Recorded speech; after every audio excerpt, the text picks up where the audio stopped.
उत्तर प्रदेश में राज्यसभा के 10 सीटों पर चुनाव 9 नवंबर को होने हैं। हालांकि 10 सीटों का कार्यकाल वैसे तो 25 नवंबर को खत्म हो रहा है, लेकिन चुनाव आयोग ने जो कार्यक्रम भेजा है उसके मुताबिक 9 तारीख को ही वोटिंग होगी और उसके बाद उसी दिन नतीजों का ऐलान भी किया जाएगा। अभी तक की बात करें तो माना जा रहा था कि भाजपा और सपा की दावेदारी मजबूत है, लेकिन अब बसपा ने अपना प्रत्याशी उतारने का फैसला लेकर सभी को चौंका दिया है। भले ही बसपा के पास जीतने के लिए खुद के वोट नहीं है, लेकिन बसपा ने भाजपा और विपक्ष को एक नया गणित लगाने पर मजबूर जरूर कर दिया है।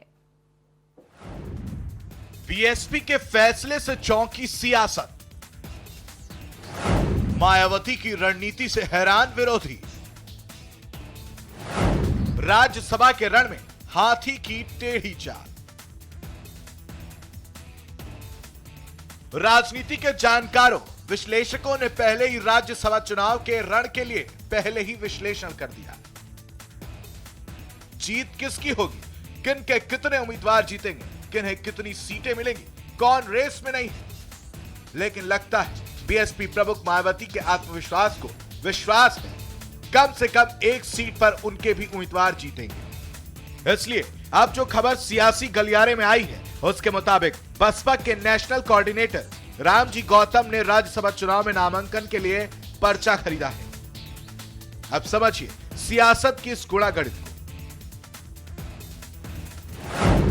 प्रथम वरीयता के लिए हर उम्मीदवार को 37 वोट चाहिए।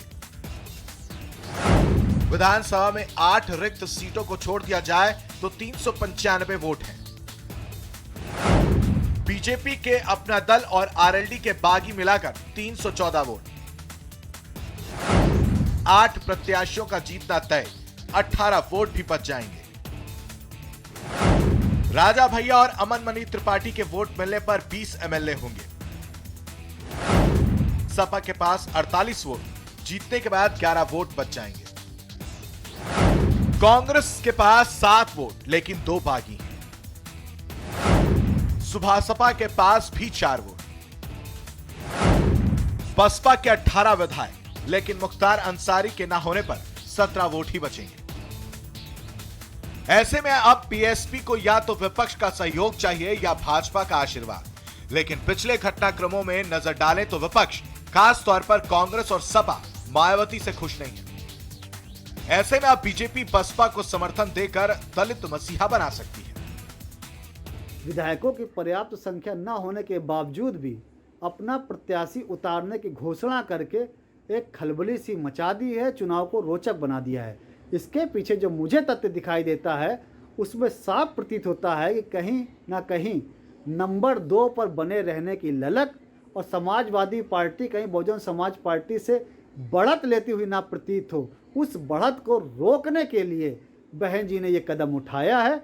ऐसा करके 2022 में नंबर 2 की पोजीशन पर रहते हुए बहन जी चुनावी मैदान में उतरना चाह रही हैं। इसी वजह से हकीकत को जानते हुए भी कि उनका प्रत्याशी राज्यसभा नहीं पहुंच पाएगा, बहन जी ने निर्णय लिया है कि राज्यसभा के चुनाव में अपना प्रत्याशी उतारा जाए और बहुजन समाज पार्टी के विधायकों में संभावित टूट को रोका जा सके। अब माना जा रहा है कि मायावती और बीजेपी की गणित सटीक बैठी तो इस बार का राज्यसभा चुनाव एक नया मोड़ ले सकता है। लेकिन बसपा सपा को पछाड़ते हुए खुद को नंबर 2 पर स्थापित करना चाहती है, जिस कारण वो नंबर ना होने के बाद भी राज्यसभा के चुनावी समर में उतरी है। हालांकि बीजेपी और कांग्रेस का कुछ और ही कहना है। संख्या बल न होने के बावजूद बहुजन समाज पार्टी जिस प्रकार से अपना प्रत्याशी खड़ा करने की बात कर रही है, वह इस चुनाव को किस आधार पर लड़ेगी, किसके समर्थन से लड़ेगी, यह एक बड़ा प्रश्न है। हालांकि 2019 के लोकसभा चुनाव में बहुजन समाज पार्टी और समाजवादी पार्टी मिलकर चुनाव लड़ चुके हैं। बाद में उनका गठबंधन टूट गया था। क्या ऐसा गठबंधन फिर होगा? क्योंकि ये वंशवादी और जातिवादी पार्टियां कभी भी एक हो सकती हैं, कभी अलग हो सकती हैं, इसके अनेकों दृष्टांत हैं। लेकिन भारतीय जनता पार्टी राज्यसभा के इस चुनाव में सर्वाधिक सीटों को जीतने का पूरा प्रयास करेगी, ताकि राज्यसभा में माननीय मोदी जी द्वारा लिए जाने वाले देश हित के महत्वपूर्ण फैसलों को विपक्ष अटका न पाए। मायावती जी भारतीय जनता पार्टी की घोषित प्रवक्ता पहले ही हो चुकी थी, लेकिन जिस तरह से राज्यसभा चुनाव में भाजपा ने बसपा को वॉकओवर दे दिया है, इससे यही लगता है कि भाजपा और बसपा एक ही सिक्के के दो पहलू हैं। लगातार दलितों पर उत्पीड़न हो रहा है, लेकिन मायावती जी चुप रहती हैं। तो इसका साफ संदेश यही जाता है कि वो भारतीय जनता पार्टी के इशारे पे काम कर रही हैं। आप मायावती के इस हैरानी वाले फैसले का क्या फैसला आएगा, इसके लिए इंतजार करना होगा। उत्तर प्रदेश के राज्यसभा चुनावी समर में बसपा ने अपना प्रत्याशी उतारने के संकेत देकर एक बार फिर से राजनीतिक दलों में खलबली मचा दी है। मायावती ने साबित कर दिया है कि वो उत्तर प्रदेश की राजनीति में कुछ ना कुछ नया करने की फिराक में रहती हैं। अब देखना यह होगा कि बसपा असंतुष्ट नेताओं के सहारे अपने प्रत्याशी को जिताती है या फिर भाजपा अपने 8 प्रत्याशी उतारकर बचे हुए वोटों को मायावती के पाले में डालकर उसे आशीर्वाद देती है।